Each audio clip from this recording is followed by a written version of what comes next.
Hello दोस्तों, मैं RP Singh psychology को समझने से संबंधित लगातार चल रहे इन डिस्कशंस में आपका स्वागत करता हूं।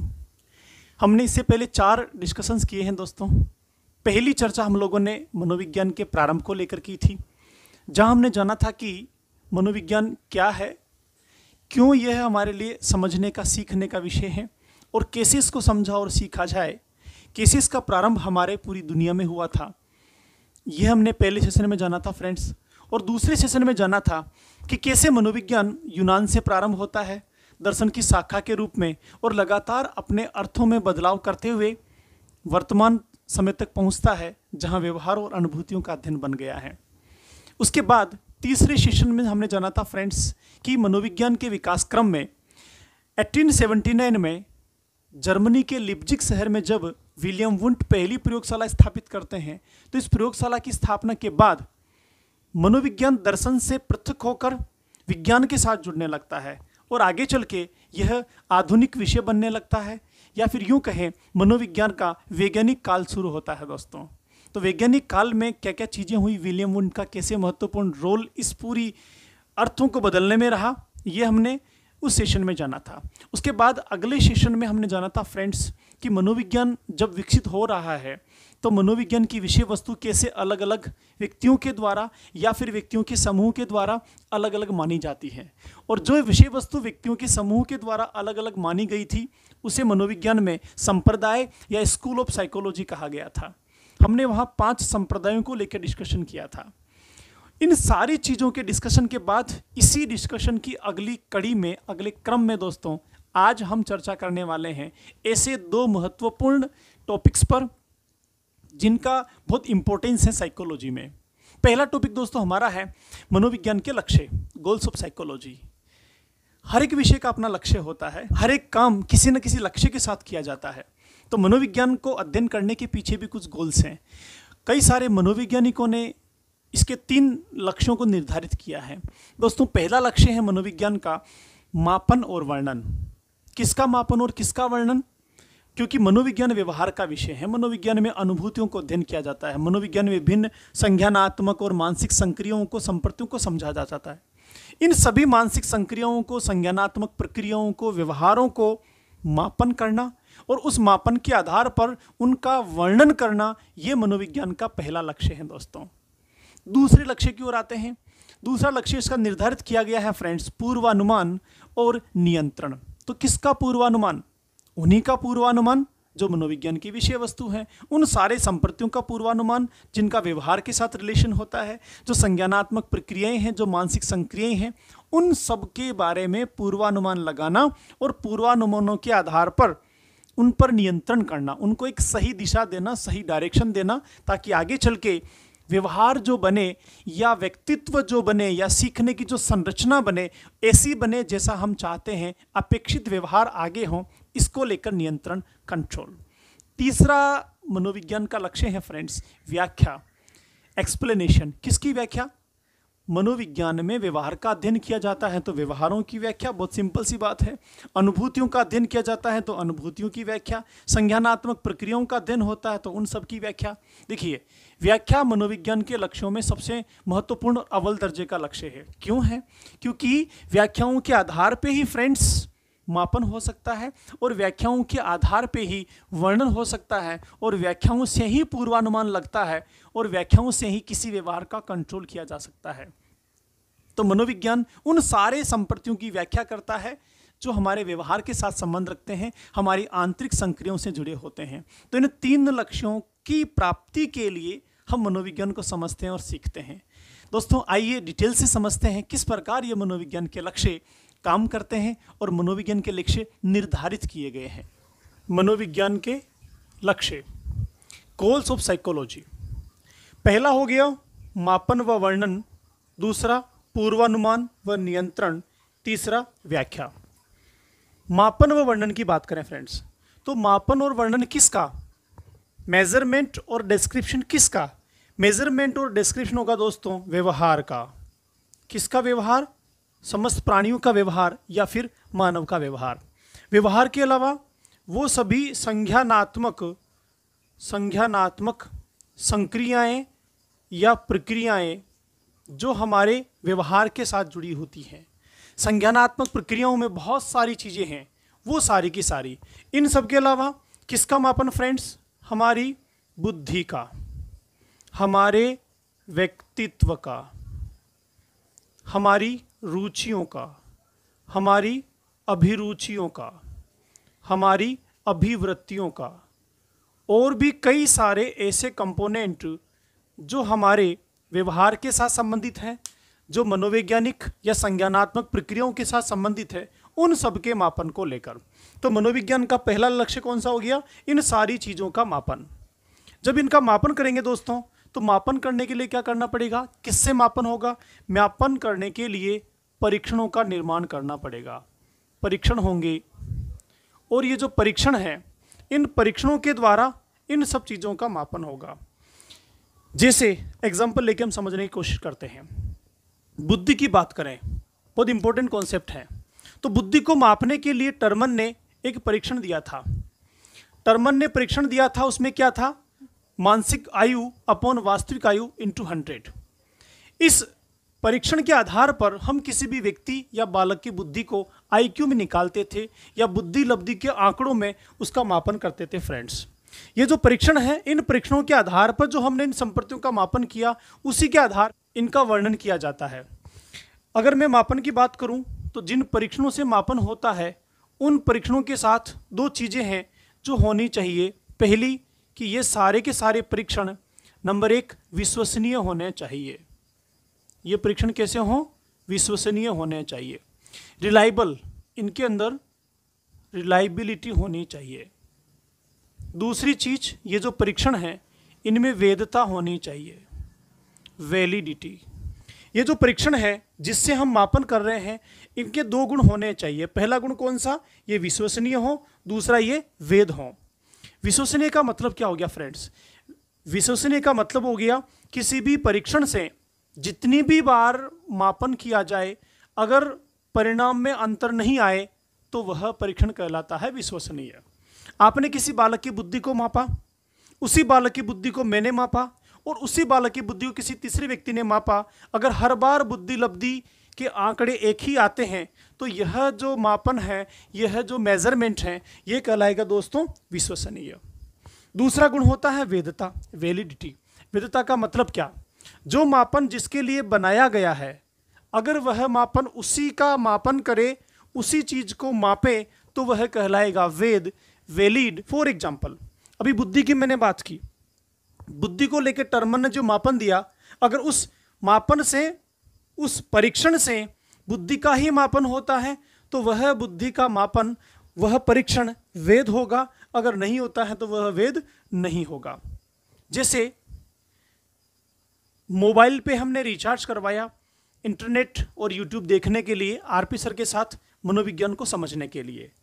अब यहाँ पर जब तक इस इंटरनेट के रिचार्ज से आपका यूट्यूब चल रहा है, तब तक वह वैध है, और जब ये चलना बंद हो गया तो इसकी वैधता समाप्त हो गई।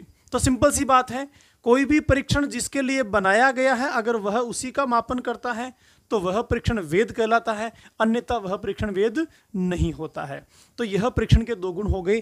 किसके संदर्भ में दोस्तों? मापन के संदर्भ में। किसका मापन कर रहे हैं हम? मापन कर रहे हैं व्यवहार का, संज्ञानात्मक संक्रियाओं का, बुद्धि का, व्यक्तित्व का, रुचि का, अभिरुचि का, अभिवृत्तियों का, और उन सारी चीजों का जिनका अध्ययन मनोविज्ञान में किया जाता है। मापन के बाद इससे जुड़ा हुआ है वर्णन। किसका वर्णन करना? जो मापन में हमने चीजें प्राप्त की, उन सब का वर्णन करना। देखिए कैसे, जैसे हमने किसी बालक का बुद्धि लब्धि का परीक्षण किया और हमने मापन किया कि उस बालक में 150 IQ है, बालक की बुद्धि लब्धि 150 है। अब इसके आधार पे हम वर्णन करेंगे। क्या वर्णन करेंगे? कि यह बालक प्रतिभाशाली है, यह बालक हर काम में पहल करेगा, यह बालक कक्षा में प्रथम स्थान पे आएगा, इसका चिंतन अभिसारी होगा। तो यह जो हमने वर्णन किया, किसके आधार पे किया दोस्तों? मापन के आधार पे वर्णन किया। ऐसे हर एक संप्रत्य का मनोविज्ञान का लक्ष्य क्या है? उनका मापन हो, दूसरा मापन के आधार पे उनका वर्णन किया जाए। दूसरे लक्ष्य की ओर चलते हैं फ्रेंड्स। दूसरा लक्ष्य है पूर्वानुमान व नियंत्रण, प्रिडिक्शन एंड कंट्रोल। किसका पूर्वानुमान, किसका प्रिडिक्शन? इन सारी चीजों का जो हमने यहाँ पे समझा, व्यवहार का, संज्ञानात्मक संक्रियाओं का, बुद्धि का, अभिवृत्तियों का, अभिरुचियों का, इन सब का पूर्वानुमान। तो यह जो पूर्वानुमान है दोस्तों किसके आधार पर लगेगा? यह पूर्वानुमान लगेगा मापन के आधार पर। जो हमने यहां पर मापन किया था, इस मापन के आधार पर पूर्वानुमान लगाया जाएगा और उस पूर्वानुमान के बाद उस पूर्वानुमान से आगे नियंत्रण की ओर चलेंगे। देखो कैसे, मान लीजिए आप किसी कक्षा में बच्चों के साथ काम कर रहे हैं और काम करने के दौरान आपने क्या देखा कि एक बालक लगातार उदास सा रहता है, सवालों का जवाब नहीं देता है। अब आपने इस बालक के इस व्यवहार को देखा और आपने इसके लिए पूर्वानुमान लगाया क्या? कि यह बालक किसी मानसिक परेशानी से घिरा हुआ है, यह यहाँ अपने आप को समायोजित नहीं कर पा रहा है। अगर ऐसा ही चलता रहा तो यह बालक शायद आगे स्कूल लगातार नहीं आए। तो यह क्या हो गया? पूर्वानुमान हो गया। किसके माध्यम से लगाया? मनोविज्ञान के माध्यम से लगाया। अगर आप में मनोविज्ञान का नॉलेज है तो आप उस बालक के अमुख व्यवहार को देखकर पूर्वानुमान लगा पाएंगे, और मनोविज्ञान का नॉलेज नहीं है तो वही परंपरागत धारणा आपकी हो सकती है, उस बालक के ऊपर कोई भी कथन आपका हो सकता है। लेकिन वैज्ञानिक कब होगा?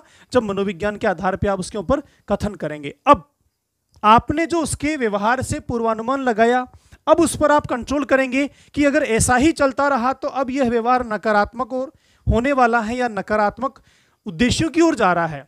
आपने तुरंत उस पर कंट्रोल किया। क्या कंट्रोल किया?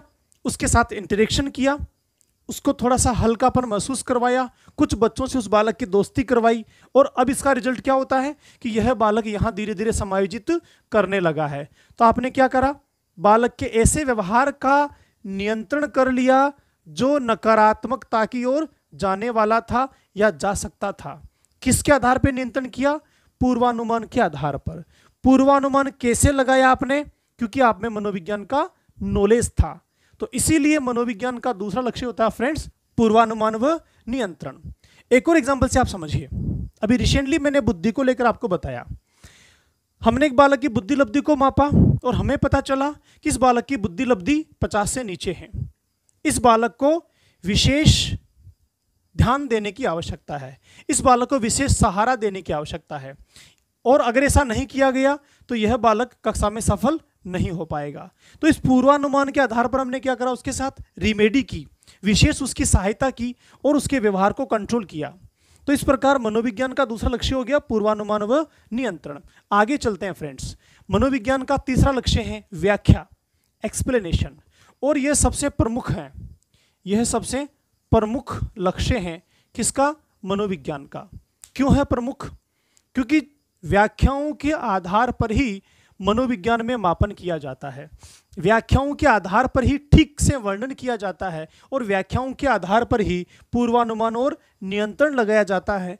अगर व्याख्याएं गलत हो जाए, व्यवहार की व्याख्या, व्यवहार की अंडरस्टैंडिंग, व्यवहार के बारे में जो विचार आप बना रहे हैं वह व्याख्या अगर हमारा मस्तिष्क गलत कर लेवे तो ये सारी चीज़ें भी ठीक से नहीं हो पाएगी। इसलिए मनोविज्ञान के लक्ष्यों में तीसरा और महत्वपूर्ण लक्ष्य है व्याख्या करना।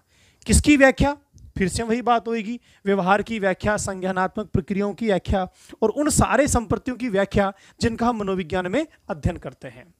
तो फ्रेंड्स, इस प्रकार हमने जाना कि मनोविज्ञान के लक्ष्य 3 मुख्य लक्ष्य हैं। हमने प्रारंभ से जाना कि मनोविज्ञान व्यवहार का अध्ययन है, अनुभूतियों का अध्ययन है, आंतरिक उन कॉन्सेप्ट्स का अध्ययन है जो हम लगातार व्यवहार में जीवन के साथ जी रहे हैं, जो व्यवहार में कहीं ना कहीं बाहर प्रकट होते हैं। तो फ्रेंड्स, हमने जाना मनोविज्ञान के लक्ष्य। भारत में मनोविज्ञान का विकास। दोस्तों, अगर हम भारत में मनोविज्ञान के विकास की बात करें तो मनोविज्ञान का विकास पूरी दुनिया में यूनान से शुरू हुआ। पिछले सेशन से हमने डिस्कशन किया था, और पूरी दुनिया में जब शुरू हुआ यूनान से तो यह प्रारंभ में दर्शन की शाखा के रूप में विकसित हुआ था, अर्थात दर्शन से ही अलग होकर धीरे धीरे आगे ये एक स्वतंत्र विषय बना था। फ्रेंड्स, पहले आत्मा का अध्ययन, फिर लगातार इसके अर्थों में बदलाव होता चला गया और आगे चल के व्यवहार तथा अनुभूतियों का अध्ययन। दोस्तों, अगर दर्शन के संदर्भ में हम भारत की बात करें तो भारतवर्ष का दर्शन बड़ा मजबूत और रिच रहा है। हमारे यहाँ पर दर्शन से संबंधित जो प्रारंभिक अध्ययन थे बहुत उच्च श्रेणी के थे, लेकिन भारत में आगे चल के परिस्थितियां कुछ विपरीत हो गई। भारत के साथ कई तरह की स्थितियां बनी, जैसे कुछ लोग आए और उन्होंने हमारे बड़े बड़े पुस्तकालयों को जला दिया। विदेशी आक्रमणकारियों ने हमारे यहाँ काफ़ी लंबे समय तक राज किया और उसके बाद अंग्रेज, उन्होंने भी काफ़ी हमारी संस्कृति, हमारा दर्शन या यूं कहें हमारे प्रारंभिक अध्ययन को डिस्ट्रॉय करने का काम किया। इस वजह से प्रारंभिक दौर में जब यूनान में मनोविज्ञान फल फूल रहा था, तब हमारे यहाँ कोई बड़ा काम मनोविज्ञान में नहीं हो पाया। दोस्तों, हमारे यहाँ भारत में अगर मनोविज्ञान के विकास की बात करें तो यहाँ 20वीं शताब्दी में मनोविज्ञान प्रारंभ होता है और यह शुरू होता है 1915 में कलकत्ता विश्वविद्यालय से। फ्रेंड्स, कलकत्ता विश्वविद्यालय में 1915 में सबसे पहले मनोविज्ञान का पाठ्यक्रम शुरू किया गया तथा कलकत्ता विश्वविद्यालय में ही सबसे पहले मनोविज्ञान की प्रयोगशाला शुरू की गई। और यहाँ पर इन सारे काम का श्रेय जाता है एक भारतीय मनोवैज्ञानिक को, जिनका नाम है NN सेनगुप्त, नरेंद्र नाथ सेनगुप्त। दोस्तों, ये ऐसे भारतीय मनोवैज्ञानिक हैं जिन्होंने अमेरिका के ऑक्सफोर्ड यूनिवर्सिटी से विलियम वुंट का जो प्रयोगात्मक मनोविज्ञान था उससे प्रशिक्षण प्राप्त किया था और उस प्रशिक्षण के बाद ये भारत में काम कर रहे थे कलकत्ता विश्वविद्यालय में। दोस्तों, आगे चल के 1916 में कलकत्ता में ही मनोविज्ञान की एक विभाग शुरू किया गया जिसका नाम रखा मनोविज्ञान विभाग। और आगे चल के 1922 में 1922 में एक और महत्वपूर्ण व्यक्ति भारत में मनोविज्ञान के साथ में आता है या भारतीय मनोवैज्ञानिक के रूप में कलकत्ता विश्वविद्यालय से जुड़ता है और उसका नाम है दोस्तों GS बोस, गिरिचंद्र शेखर। दोस्तों, गिरिचंद्र शेखर बोस एक प्रोफेसर थे और इन्हें ही मनोविज्ञान की शाखा का प्रथम अध्यक्ष बनाया गया। GS बोस ही भारत में मनोविज्ञान के पहले प्रोफेसर भी कहलाते हैं और इन्हें मनोविज्ञान को आगे बढ़ाने का श्रेय भी जाता है। GS बोस के द्वारा मनोविज्ञान कलकत्ता में शुरू होता है और आगे धीरे धीरे विभिन्न विश्वविद्यालयों में ये विकसित होता है। दोस्तों, आगे चलकर 1938 में 1938 में भारत में अनुप्रयुक्त मनोविज्ञान अप्लाइड साइकोलॉजी भी प्रारंभ हो जाता है और फिर एक महत्वपूर्ण पुस्तक हमारे यहाँ लिखी जाती है। दुर्गानंद सिन्हा ने 1986 में एक पुस्तक लिखी और उस पुस्तक का नाम था psychology in a third world country, the Indian experiences. इस पुस्तक में दुर्गानंद सिन्हा जी 1986 में लिखते हैं कि मनोविज्ञान का भारत में विकास 4 अलग अलग भागों में हुआ है या 4 अलग अलग क्रम में हुआ है। सिन्हा के अनुसार मनोविज्ञान भारत में आज़ादी से पहले का एक काल है, आज़ादी से लेकर 1960 तक का दूसरा, 1960 से लेकर 1970 तक तीसरा और तीसरा 1970 के बाद 1970 के बाद 1970 के बाद जो मनोविज्ञान भारत में विकसित हुआ दोस्तों, यह आधुनिक मनोविज्ञान था।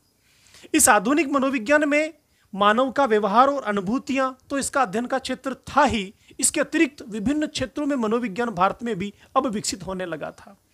मनोविज्ञान विभिन्न विषयों के साथ विकसित हो रहा था।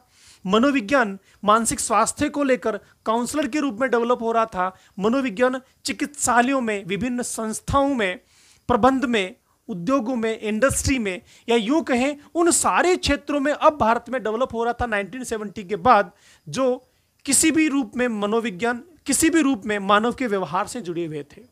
तो दोस्तों, इस प्रकार भारत में मनोविज्ञान का विकास 1915 से प्रारंभ माना जाता है। एक बार डिटेल से समझते हैं भारत में मनोविज्ञान का विकास। दोस्तों, भारत में मनोविज्ञान का विकास 1915 से शुरू होता है। कौन सी विश्वविद्यालय से? कलकत्ता यूनिवर्सिटी से, कलकत्ता विश्वविद्यालय में। कलकत्ता विश्वविद्यालय में दर्शन शास्त्र विभाग है। इस दर्शन शास्त्र विभाग डिपार्टमेंट ऑफ फिलोसफी में सबसे पहले मनोविज्ञान का पाठ्यक्रम शुरू किया गया। कहाँ पर? कलकत्ता विश्वविद्यालय में। यहीं पर मनोविज्ञान की पहली प्रयोगशाला भी स्थापित हुई। यहाँ ध्यान रखना आपको, दुनिया में अगर प्रथम मनोवैज्ञानिक प्रयोगशाला की बात करें, विलियम वुंट के द्वारा जर्मनी के लिप्जिग नामक विश्वविद्यालय में शुरू हुई। अगर भारत की प्रथम प्रयोगशाला आपसे पूछे या मनोविज्ञान की प्रयोगशाला भारत में आपसे पूछे तो आंसर होगा 1915 में कलकत्ता विश्वविद्यालय में। यहीं पर इन सारे कामों का श्रेय किसे जाता है? डॉक्टर NN सेनगुप्ता को। ये डॉक्टर एन सेनगुप्ता अमेरिका में एक विश्वविद्यालय है, वहाँ पर विलियम वुंट की प्रयोगात्मक विचारधारा से प्रशिक्षण प्राप्त थे और यहाँ पर इन्होंने प्रथम भारतीय मनोवैज्ञानिक के रूप में काम शुरू किया। तो प्रथम भारतीय मनोवैज्ञानिक कौन हो जाएंगे? एन सेनगुप्ता हो जाएंगे। इन्होंने मनोविज्ञान के प्रारंभ में क्या किया? महत्वपूर्ण भूमिका निभाई। इसीलिए भारत में मनोविज्ञान के फाउंडर भी किसको कहा जाता है? एन सेनगुप्ता को कहा जाता है। दोस्तों आगे चले, 1915 में यहाँ तक का काम हुआ। यही 1915 में जो पाठ्यक्रम शुरू हुआ था उस पाठ्यक्रम को थोड़ा विकसित किया, उसको और ज़्यादा डेवलप किया गया और 1916 में कलकत्ता विश्वविद्यालय में एक विभाग प्रारंभ कर दिया गया। किसका विभाग? मनोविज्ञान का विभाग प्रारंभ कर दिया गया। कब फ्रेंड्स? 1916 में। कहाँ पर? कलकत्ता विश्वविद्यालय में। 15 में तो क्या हुआ? पाठ्यक्रम शुरू हुआ और 16 में एक विभाग बन गया। और इस विभाग के प्रथम विभागाध्यक्ष कौन बनाए गए? प्रथम विभागाध्यक्ष या प्रथम प्रोफेसर यहाँ पर कौन अपॉइंट हुए? उसमें नाम आता है प्रोफेसर GS बोस का, गिरी चंद्रशेखर बोस। गिरी चंद्रशेखर बोस जो हैं ये सिगमंड फ्राइड के मनोविश्लेषणवादी सिद्धांत से प्रशिक्षण प्राप्त थे दोस्तों। और इन्होंने, क्योंकि सिगमंड फ्राइड का जो सिद्धांत था वो था साइको एनालिटिक, मनोविश्लेषणात्मक। इस मनोविश्लेषणात्मक संप्रदाय से क्योंकि ये डॉक्टर बोस थे, प्रोफेसर बोस थे, इसलिए इन्होंने यहाँ पर एक संस्था की स्थापना की और संस्था का नाम था इंडियन साइको एनालिटिक एसोसिएशन। तो याद रखिए, साइको एनालिसिस से संबंध तो किसका था? सिगमंड फ्राइड का, क्योंकि डॉक्टर बोस उसी से अध्ययन करके आए थे, इसीलिए इंडियन साइको एनालिटिक एसोसिएशन इन्होंने यहाँ पर स्थापित की भारत में। कहाँ पर? भारत में कलकत्ता विश्वविद्यालय में स्थापित की। इस प्रकार 1915-16 में मनोविज्ञान पहले पाठ्यक्रम के रूप में शुरू हुआ, आगे एक विभाग इसका बना, विभागाध्यक्ष इसके बने, प्रोफेसर इसके बने और विधिवत रूप से कलकत्ता विश्वविद्यालय में मनोविज्ञान प्रारंभ होता है। दोस्तों आगे चल के 1938 में अनुप्रयुक्त मनोविज्ञान अप्लाइड साइकोलॉजी का भी भारत में प्रारंभ होता है और इस प्रकार मनोविज्ञान भारत में शुरू होता है। आगे चल के एक पुस्तक लिखी गई दुर्गानंद सिन्हा के द्वारा। कब? 1986 में।